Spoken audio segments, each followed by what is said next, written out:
Hi guys, it's me, Grandma Lily, and it's time for Story Time with Grandma Lily. So do you remember when I first started reading to you guys? I started with Dr. Seuss books, and my niece Peyton asked me to read Green Eggs and Ham, and I didn't have it. So I was going to get it, but then, if you remember, my friends Michelle and JC sent me this beautiful book, Your Favorite Seuss, with 13 Dr. Seuss stories in it. It's a big green book here, and I've been reading from it ever since. And it is such a great book, and it's got lots of stories. And I think that there's only one left that I haven't read, but I can't read that right now because that's a Christmas story. So we'll read that then. But there's another story. It's the last story that I haven't read, and it turns out that from what I hear, it is JC's favorite story. Now, today is JC's birthday, and JC and Michelle and I like a lot of the same things. We all love Disney, so I'm wearing my shirt with my Minnie Mouse, my little Minnie Mouse shirt here, and we also all love Harry Potter, so I have my golden snitch necklace on here for JC's birthday, and we say happy birthday, JC, and for JC today, we are going to read The Lorax by Dr. Seuss. So, before I get started, let me say hello and I love you to Elijah, Jordan, Kylie, my babies, and hello and I love you to Serenity. I miss you all and I can't wait to see you, and I hope you're all having a great day. Now, today we are going to read The Lorax. The Lorax was originally published in 1971. And that is what the Lorax looks like. You might have seen the movie, but this is the story. And the Lorax, if we know, he speaks for the trees. At the far end of town, where the grickle grass grows, and the wind smells slow and sour when it blows, and no birds ever sing, excepting old crows, is the street of the lifted Lorax. And deep in the grickle grass, some people say, if you look deep enough, you can still see, today, where the Lorax once stood, just as long as it could, before somebody lifted the Lorax away.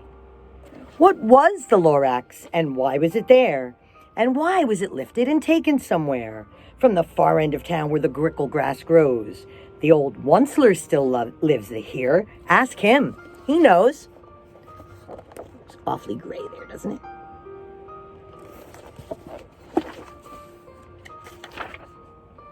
You won't see the Onceler. Don't knock at his door. He stays in his lurkum on top of his store. He lurks in his lurkum, cold under the roof, where he makes his own clothes out of mufford moof. And on special dank midnights in August, he peeks out of the shutters, and sometimes he speaks and tells how the Lorax was lifted away. He'll tell you, perhaps, if you're willing to pay. On the end of a rope, he lets down a tin pail, and you have to toss in 15 cents and a nail, and the shell of a great-great-great-grandfather's snail. Okay.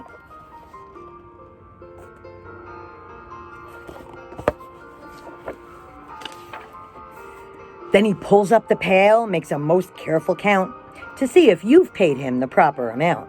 Then he hides what you paid him away in his snuv, his secret strange hole in his gruvulous glove. Then he grunts, I will call you by whisper-ma-phone, for the secrets I tell you are for your ears alone. Slop! Down slops the whisper-ma-phone to your ear. And the old Onceler's whispers are not very clear, since they have to come down through a snurgly hose, and he sounds as if he had smallish bees up his nose. Now I'll tell you, he says with his teeth sounding gray, how the Lorax got lifted and taken away. It all started way back, such a long, long time back.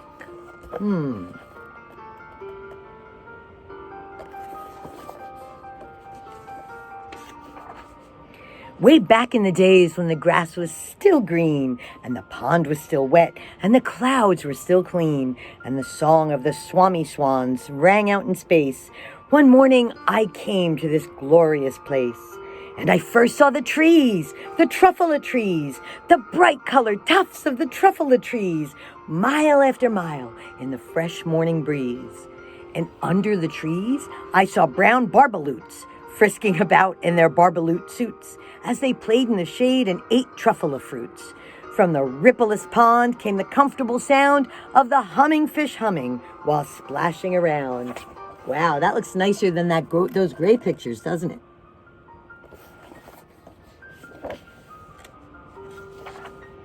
But those trees, those truffula trees. All my life I've been searching for trees such as these. The touch of their tufts were much softer than silk, and they had the sweet smell of fresh butterfly milk. I felt a great leaping of joy in my heart. I knew just what I'd do. I unloaded my cart. In no time at all, I had built a small shop. Then I chopped down a truffula tree with one chop, and with skillful skill, and with great speedy speed, I took the soft tuft and I knitted a thneed.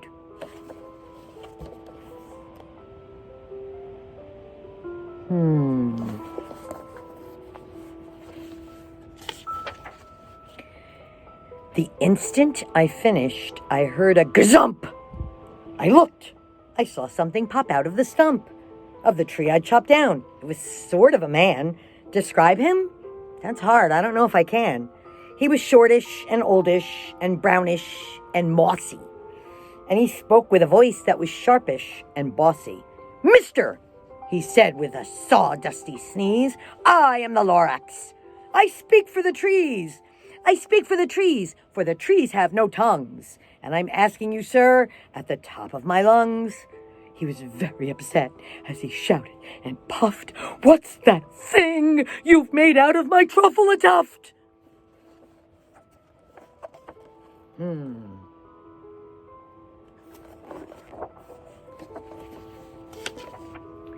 "Look, Lorax," I said, "there's no cause for alarm. I chopped just one tree. I am doing no harm. I'm being quite useful. This thing is a thneed. A thneed's a fine something that all people need. It's a shirt, it's a sock, it's a glove, it's a hat. But it has other uses. Yes, far beyond that. You can use it for carpets, for pillows, for sheets, or curtains, or covers for bicycle seats." The Lorax said, "Sir, you are crazy with greed. There is no one on earth who would buy that fool thneed." But the very next minute, I proved he was wrong. For just at that minute, a chap came along. He thought that the thneed I had knitted was great. He happily bought it for $3.98. I laughed at the Lorax. "You poor stupid guy. You never can tell what some people will buy." "I repeat," cried the Lorax, "I speak for the trees."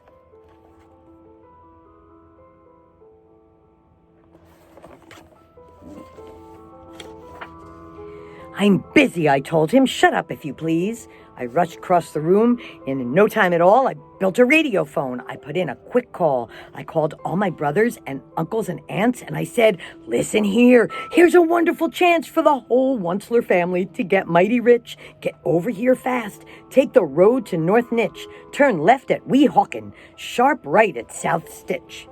And in no time at all, in the factory I built, the whole Onceler family was working full tilt. We were all knitting thneeds just as busy as bees, to the sound of the chopping of truffula trees. All of a sudden, there's a lot of trees getting chopped down. Then, oh, baby, oh, how my business did grow. Now, chopping one tree at a time was too slow. So I quickly invented my super axe hacker, which whacked off 4 truffula trees at one smacker. We were making thneeds 4 times as fast as before. And that Lorax, he didn't show up anymore. But the next week, he knocked on my new office door. He snapped, "I'm the Lorax who speaks for the trees, which you seem to be chopping as fast as you please. But I'm also in charge of the brown barbaloots, who played in the shade in their barbaloot suits and happily lived, eating truffula troots. Now, thanks to your hacking my trees to the ground, there's not enough truffula fruit to go round. And my poor barbaloots are all getting the crummies because they have gas and no food in their tummies. The poor little barbaloots, they look so hungry.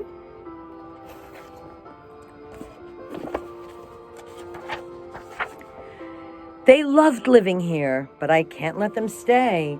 They'll have to find food, and I hope that they may. Good luck, boys, he cried, and he sent them away. I, the onceler, felt sad as I watched them all go.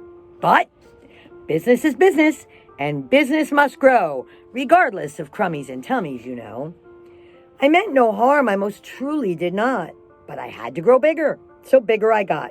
I biggered my factory, I biggered my roads, I biggered my wagons, I biggered the loads of the needs I shipped out. I was shipping them forth, to the south, to the east, to the west, to the north. I went right on biggering, selling more needs, and I biggered my money, which everyone needs.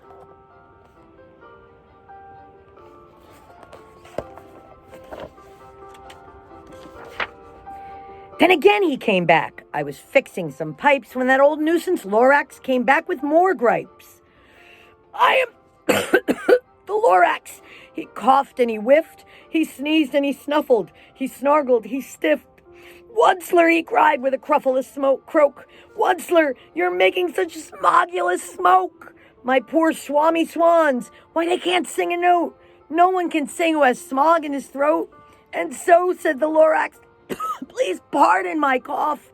They cannot live here, so I'm sending them off. Where will they go?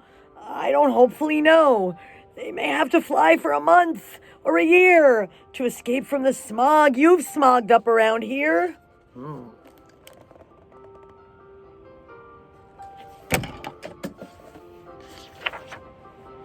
What's more, snapped the Lorax. His dander was up. Let me say a few words about gluppity-glup. Your machine chugs on day and night without stop, making gluppity-glup, also sloppity-slop. And what do you do with this leftover goo? I'll show you, you dirty old onceler man, you. You're glumping the pond where the humming fish hummed. No more can they hum, for their gills are all gummed. So I'm sending them off. Oh, their future is dreary. They'll walk on their fins and get woefully weary in search of some water that isn't so smeary. Everybody has to leave. And then I got mad. I got terribly mad. I yelled at the Lorax. Now listen here, Dad. All you do is yap yap and say bad, bad, bad, bad. Well, I have my rights, sir, and I'm telling you, I intend to go on doing just what I do. And for your information, you Lorax, I'm figuring on biggering and biggering and biggering and biggering, turning more truffle trees into needs, which everyone needs. And at that very moment, we heard a loud whack. From outside in the fields came a sickening smack of an axe on a tree. Then we heard the tree fall, the very last truffle tree of them all.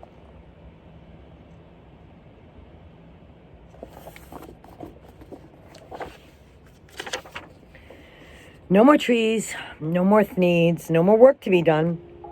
So in no time at all, my uncles and aunts, every one, all waved me goodbye. They jumped into my cars and drove away under the smoke-smuggered stars. Now all that was left neath the bad-smelling sky was my big empty factory, the Lorax, and I. The Lorax said nothing, just gave me a glance, just gave me a very sad backward glance as he lifted himself by the seat of his pants. And I'll never forget the grim look on his face when he hoisted himself and took leave of this place through a hole in the smog without leaving a trace.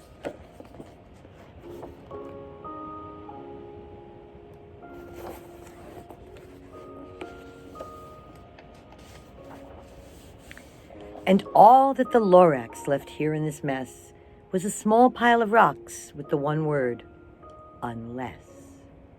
Whatever that meant, well, I just couldn't guess. That was long, long ago, but each day since that day, I've sat here and worried away. Through the years, while my buildings have fallen apart, I've worried about it with all of my heart.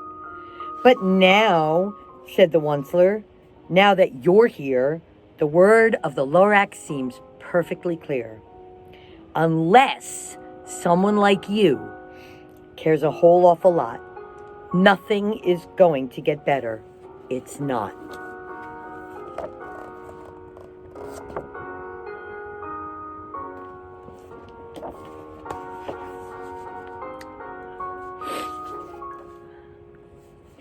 So, catch, said the Onceler. He let something fall. It's a truffula seed, the last one of them all. You're in charge of the last of the truffula seeds, and truffula trees are what everyone needs. Plant a new truffula, treat it with care. Give it clean water, and feed it fresh air. Grow a forest, protect it from axes that hack. Then the Lorax and all of his friends may come back.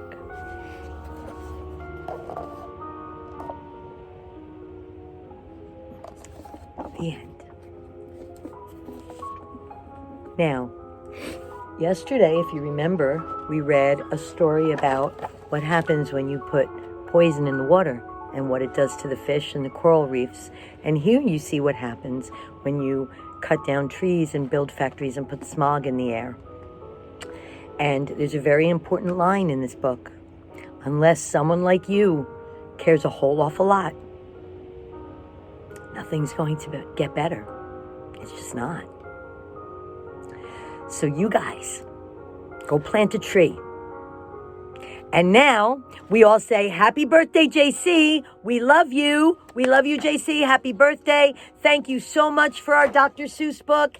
And you have a wonderful day. And Grandma Lily will see you tomorrow. Love you. Bye-bye.